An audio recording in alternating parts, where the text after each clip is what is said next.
A few years ago, a good friend of mine and I were sitting there chewing the fat about the world, about politics, about what's going on in the world.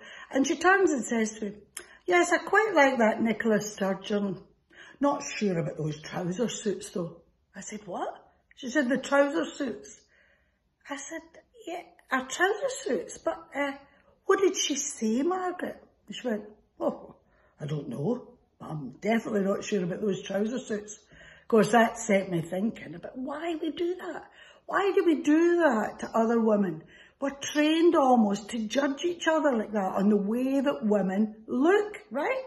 And I know it's centuries of conditioning saying that unless a woman is tall, thin, blonde, young, gorgeous, particularly the last 50 years, then she's not worthy to be seen, to be loved, to be noticed, right? Now, I'd like to say that I'm above all of that.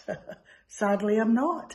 Particularly during lockdown, I'm looking at the telly and going, oh, she has had her roots done, obviously, right? And seeing the different makeup and noticing all that. And then I get angry at myself for doing it. But my excuse is, I was actually brought up by a woman, my mother, who was actually a ninja in this department, right? I think she had a PhD in what I would call past remarkableness, right? Is that a word? Anyway. She could sit there and judge any woman. In fact, she could walk past somebody in the street, out the side of her mouth would come up. Obviously, no mirrors in her house. There was always a comment, oh, you should never wear that colour hair or whatever. Many a morning, as she's sitting there first thing in the morning, watching GMTV, I would hear all I'd hear from the other room would be, oh, Lorraine, what have they got you wearing today, hen? This, of course, from Miss World, who's sitting on the couch, you know, watching the telly in her old dressing gown, eating a fried egg piece with the egg dripping down and her bottom set of teeth out, feeling completely all right about judging another woman and how she looks. But we're trained in that, you see, centuries of it. I actually would like to blame somebody. I think we're in a blame culture, why not? And I would like to blame the media for all of that. That perpetuating of a mythology of how a woman should look. And that's how we compete with each other as well.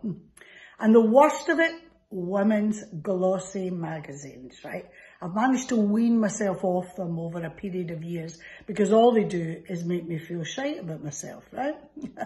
Apparently there's a study that came out that I read that says it only takes 90 seconds for a woman starting to read a glossy magazine for her self-esteem to start to plummet, right? You sit there, you go into the hairdressers, right? Maybe getting your colour done, your hair cut, thinking you're going to come out a new person. Would you like a magazine? Thanks very much. You take it and there you are. I don't look like that. Oh, my house doesn't look like that. My kids don't look like that. My man certainly doesn't look like that. You see, you feel terrible. Everything you've got, everything about you starts to get really, really depressed and down.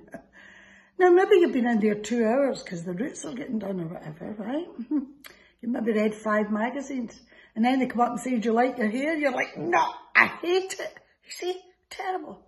So I've come up with a plan, right? So I have written to Nicola Sturgeon and the government to pass a new law that says that the only magazines that should be allowed in a woman's hairdressers are the Bella and the Chat, right? Because no matter how bad your life is, I'm never as bad as they are in the Bella and the Chat, are they? You can sit there feeling superior going, oh, I look a lot better than that.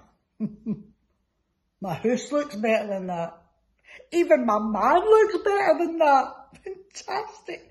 And you feel even more superior because you're not married to your boyfriend's cousin's wife's lesbian sister, eh? You're not. See, life would be much better for women if it was. Cheers.